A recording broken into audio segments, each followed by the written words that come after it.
तो वहीं दिल्ली से इस वक्त की बड़ी खबर सामने आ रही है। सीएम केजरीवाल से मिलेंगे मनीष सिसोदिया। दिल्ली में नए सीएम पर चर्चा होगी। कल केजरीवाल ने इस्तीफे का ऐलान किया था। सीएम आवास पर केजरीवाल से सिसोदिया मिलने वाले हैं। ये बड़ी जानकारी, बड़ी खबर आपकी टीवी स्क्रीन पर, जहां पर देखिए आम आदमी पार्टी लगातार मंथन कर रही है मुख्यमंत्री पद को लेकर। ऐसे में दिल्ली में नए सीएम पर भी चर्चा होगी। नए सीएम को लेकर तमाम नामों को लेकर कयास लगाए जा रहे हैं और इसी बीच सीएम अरविंद केजरीवाल मनीष सिसोदिया से मिलने के लिए पहुंचेंगे और देखना होगा कि कब तक नाम डिसाइड हो जाएगा और अब दिल्ली का नया मुख्यमंत्री कौन होगा। सभी की नजरें टिकी हुई हैं क्योंकि जिस तरीके से आम आदमी पार्टी में मंथन हो रहा है नए सीएम को लेकर, तो ऐसे में देखना होगा कि किस नाम पर सहमति बनती हुई नजर आती है और कौन होने वाला है दिल्ली का नया मुख्यमंत्री। तो दिल्ली में नए सीएम पर चर्चा लगातार जारी है और इसी बीच सीएम अरविंद केजरीवाल मनीष सिसोदिया से मिलते हुए नजर आएंगे और जाहिर सी बात है इस मुलाकात को काफी ज्यादा महत्वपूर्ण के रूप में देखा जा रहा है और इस मुलाकात के दौरान नए सीएम को लेकर भी चर्चा की जा सकती है।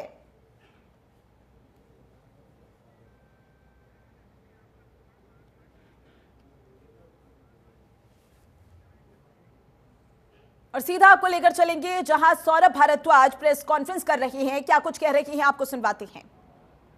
उसके बाद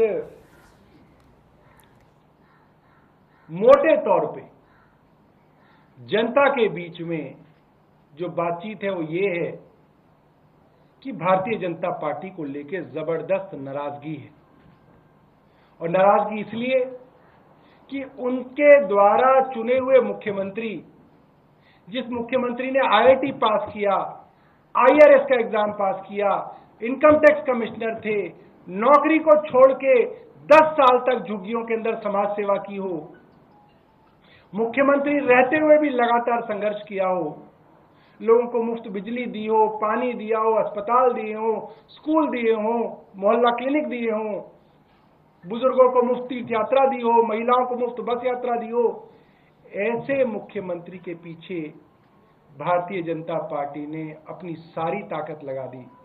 आज लोगों के मन में बहुत नाराजगी है कि एक ईमानदार आदमी के पीछे पूरी की पूरी केंद्र सरकार पड़ गई और उस बेचारे को जेल तक लेके गए और वो आदमी जब जेल से बाहर निकला तो उसने सत्ता का सुख नहीं भोगा।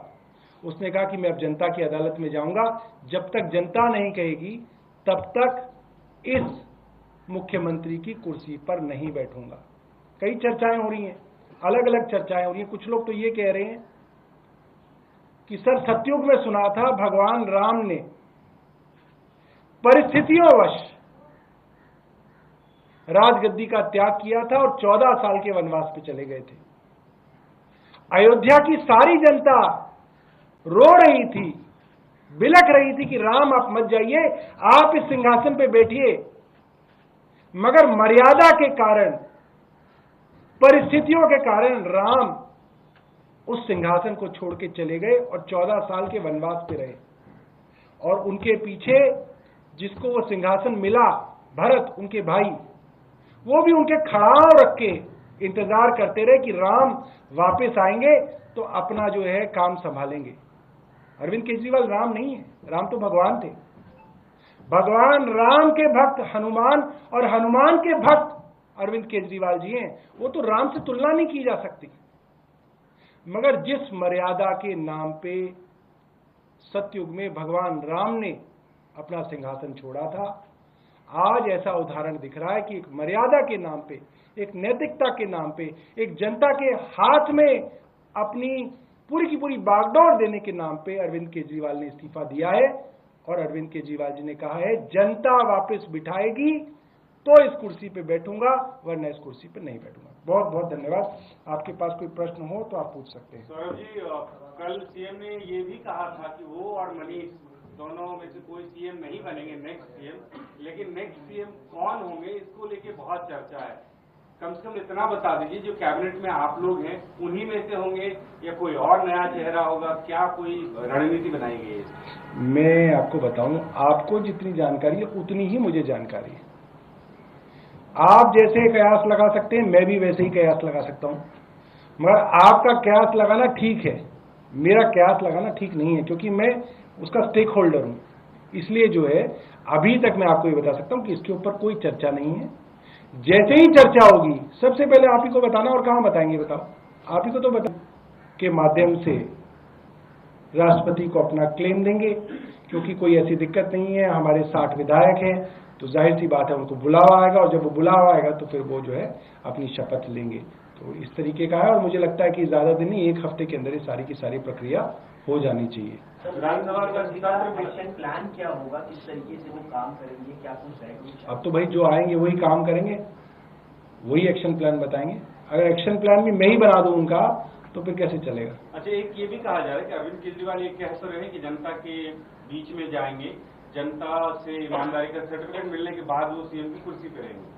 लेकिन ये आरोप लग रहा है कि एक राजनीतिक मजबूरी थी, आप लोगों को महिलाओं को 1000 रुपया देना है, वो जब तक कैबिनेट की बैठक नहीं होगी, उसमें पास नहीं होगा, तब तक नहीं हो सकता। अरविंद केजरीवाल कैबिनेट की बैठक बुला नहीं सकते, इसलिए वो मुख्यमंत्री का पद छोड़ रहे हैं, लेकिन छोड़ने के लिए वो नाखून कटा के शहीद बन रहे हैं। देखिए, ऐसा है, भारतीय जनता पार्टी 6 महीने से उनका रेजिग्नेशन मांग रही थी, और वो ये कह रही थी रेजिग्नेशन इसलिए दो क्योंकि सरकार नहीं चल सकती। नमित, देखिए सौरभ भारद्वाज भी प्रेस कॉन्फ्रेंस कर रहे थे और उन्होंने ये भी कहा कि केजरीवाल को बदनाम करने की कोशिश की जा रही है। लेकिन मेरा सवाल वही कि नए मुख्यमंत्री को लेकर मंथन भी किया जा रहा है आम आदमी पार्टी के अंदर। ऐसे में मनीष सिसोदिया से मिलने के लिए पहुंच रही है सीएम अरविंद केजरीवाल, क्या अपडेट? देखिए, बिल्कुल निश्चित तौर पर नया मुख्यमंत्री कौन होगा दिल्ली का, इसको लेकर अभी लगातार अटकलें जारी हैं। सौरभ भारद्वाज ने भी इस बात को कहा कि अभी उनको भी ये जानकारी नहीं है, लेकिन निश्चित तौर पर कल दिल्ली के मुख्यमंत्री अरविंद केजरीवाल ने अपने इस्तीफे का ऐलान करके दिल्ली की राजनीति में एक नया भूचाल जरूर ला दिया है। कल हालांकि अरविंद केजरीवाल जब इस्तीफा देंगे तो उसके बाद विधायक दल की बैठक होगी और उसमें डिसाइड किया जाएगा कि अगला नाम होगा कौन। हालांकि जो अटकलें चल रही हैं, चाहे उसमें सौरभ भारद्वाज हों, गोपाल राय हों या फिर आतिशी हों, इनका नाम सबसे ज़्यादा ऊपर चल रहा है। लेकिन आतिशी का नाम इसलिए सबसे ज़्यादा ऊपर है कि फिलहाल अरविंद केजरीवाल के बाद नंबर 2 पर ही आतिशी आती हैं। उनके पास सभी जो महत्वपूर्ण विभाग है, चाहे उसमें वित्त मंत्रालय हो, शिक्षा मंत्रालय हो, वो उनके पास हैं। और इससे पहले कुछ दिनों के लिए कैलाश गहलोत को भी वित्त मंत्रालय दिया गया था, लेकिन जैसे ही आतिशी जो है वो कैबिनेट में आती हैं तो फिर उनको वित्त मंत्रालय दे दिया जाता है। ऐसे में ये साफ है कि आतिशी को भी दिल्ली का मुख्यमंत्री बनाया जा सकता है। हालांकि इसको लेकर अभी कोई भी आम आदमी पार्टी का नेता खुले तौर पर बोलने को तैयार नहीं है, लेकिन हाँ, ये जरूर है कि कुछ देर के बाद दिल्ली के जो पूर्व डिप्टी सीएम है मनीष सिसोदिया, वो अरविंद केजरीवाल के आवास पर जाएंगे, उनसे मुलाकात करेंगे। कल तक अगर हम बात करें, जो डेवलपमेंट लगातार आम आदमी पार्टी के अंदर होंगे उस पर सबकी निगाहें हैं, क्योंकि ये डिसाइड किया जाएगा कि आखिर दिल्ली का अगला मुख्यमंत्री होगा कौन। क्योंकि कल जब अरविंद केजरीवाल ने इस्तीफे का ऐलान किया था, उन्होंने ये कहा था कि जब दिल्ली की जनता दोबारा से उनको आशीर्वाद देगी, यानी कि वो दिल्ली विधानसभा चुनाव का जिक्र कर रहे थे, तभी वो दोबारा मुख्यमंत्री बनेंगे और इस बीच वो जनता के बीच में जाएंगे, उनका आशीर्वाद मांगेंगे, समर्थन मांगेंगे। हाँ, ये जरूर है कि जो भी दिल्ली का मुख्यमंत्री आने वाले समय में बनेगा, वो कैबिनेट का हिस्सा होगा या फिर किसी विधायकों में से कोई नया मुख्यमंत्री होगा, ये सबसे बड़ा सवाल है। और दूसरा ये कि जो भी मुख्यमंत्री अब दिल्ली का बनेगा उसके सामने काफ़ी चुनौतियां रहेंगी कि जितने समय वो मुख्यमंत्री रहें उसमें दिल्ली की जो अभी योजनाएं रुकी हुई हैं दिल्ली सरकार की, उनको आखिर वो कैसे पूरा करेगा।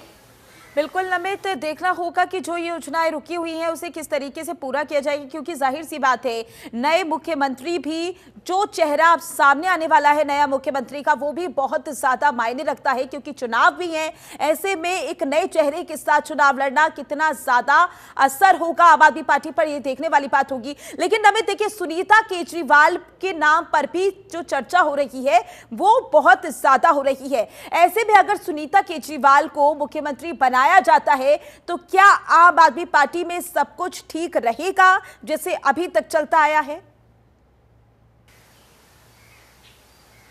देखिए, जो हमारे सूत्र बता रहे हैं उसमें सुनीता केजरीवाल का नाम नहीं है, केवल आतिशी, सौरभ भारद्वाज और गोपाल राय का नाम उसमें शामिल है। क्योंकि ये पहले ही, क्योंकि कल जब मुख्यमंत्री ने इस बात का ऐलान किया था कि वो इस्तीफा देंगे, उसके बाद कुछ देर के लिए ज़रूर सुनीता केजरीवाल का नाम आया था, लेकिन उसके बाद चर्चा ये होने लगी कि अगर अरविंद केजरीवाल सुनीता केजरीवाल को मुख्यमंत्री बनाते हैं तो फिर जो परिवारवाद का आरोप वो बाकी दूसरी पार्टियों के ऊपर लगाते हैं वो उनके ऊपर भी लगेगा। लिहाजा निश्चित तौर पर आम आदमी पार्टी के सामने चुनौती होगा कि किस चेहरे को आगे करें। लेकिन जैसा प्रबल दावेदारी जिम्मेदारी है वो आतिशी की ही मानी जा रही है कि उन्हीं को ये मुख्यमंत्री का जो पदभार है वो ग्रहण करने के लिए आम आदमी पार्टी आगे करेगी, क्योंकि एक महिला चेहरा है और दूसरा ये कि दिल्ली के अंदर जो योजनाएं रुकी हुई हैं उसमें सबसे बड़ी योजना दिल्ली सरकार की है, जो उन्होंने हाल ही में बजट में एक घोषणा की थी कि हर महिला को 1000 रुपये देंगे। वो योजना अभी भी रुकी हुई है। ऐसे में अगर दिल्ली आम आदमी पार्टी की तरफ से आतिशी को मुख्यमंत्री बनाया जाता है तो फिर उस योजना को सबसे पहले लागू कराने की कोशिश होगी दिल्ली सरकार की। और उसके बाद जितना समय अभी चुनाव के लिए बचा है, क्योंकि आम आदमी पार्टी भी चाहती है कि जल्दी से जल्दी चुनाव हो, दूसरी तरफ हमने बीजेपी का भी देखा कि बीजेपी भी चाह रही है कि जल्दी चुनाव हो जाए। ऐसे में आने वाले समय में झारखंड और महाराष्ट्र में विधानसभा के चुनाव हो रहे हैं, अगर उसी के साथ दिल्ली के भी चुनाव हो जाते हैं तो फिर आम आदमी पार्टी के पास समय कम रहेगा। और ये देखना होगा कि जिस तरीके से जब दिल्ली के पूर्व डिप्टी सीएम मनीष सिसोदिया बाहर आए तो उन्होंने दिल्ली के अंदर पदयात्रा शुरू की थी सभी 70 विधानसभा क्षेत्रों में। क्या अरविंद केजरीवाल भी उस तरीके का कोई डोर टू डोर कैंपेन शुरू करेंगे? क्योंकि कल उन्होंने अपने इस्तीफे के ऐलान के साथ ये भी कहा कि वो अब जनता के बीच में जाएंगे, उनका आशीर्वाद दोबारा मांगेंगे। तो ये देखना बड़ा दिलचस्प होगा। हालांकि हरियाणा के चुनाव प्रचार में भी अरविंद केजरीवाल जाएंगे, लेकिन उनका मेन फोकस जो है वो दिल्ली पर रहेगा। और दिल्ली में कैसे वो जनता के बीच में जाएंगे, कौन सा ऐसा कैंपेन होगा जो आम आदमी पार्टी अब लॉन्च करेगी, अरविंद केजरीवाल किस तरीके से जनता के बीच में जाकर अपनी बात को रखेंगे। बिल्कुल, और ये भी देखना होगा जब वो मनीष सिसोदिया से मिलेंगे तो ये जो मुलाकात होने वाली है वो कितनी अहम रहने वाली है। इस दौरान नए सीएम को लेकर चर्चा की जाएगी या फिर कुछ और? ज्यादा जानकारी के लिए बहुत बहुत शुक्रिया आपका।